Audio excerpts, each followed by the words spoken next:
In this video, I am showing you how you can find restricted accounts on Instagram. So firstly, open your Instagram app, and from here you have to tap on your profile icon in the bottom right corner, and then tap on the three horizontal lines in the top right corner and open the settings. From this, you have to tap on the privacy and scroll down to the connections tab, and here you can find the restricted accounts. Tap on the restricted accounts, and so in my case there is no restricted accounts, so you can read all this, then tap on the continue in the bottom.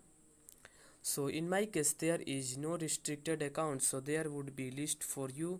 So let's see, I restrict any of this account, so simply tap on the restrict in this account, and now this account is restricted.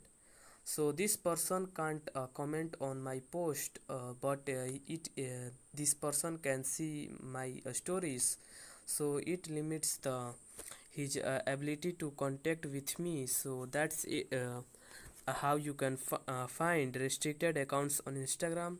So you can follow this process, and to restrict any of the person, you can simply tap on the unrestrict in the right side of this person username, and when you tap on this, then this person is removed from this list of restricted accounts. So that's it, at how you can find restricted accounts on Instagram. If you found this video helpful, please subscribe to my channel and also press the bell icon to get notifications of such new informative video. And also don't forget to like, share and comment on this video. Have a good day.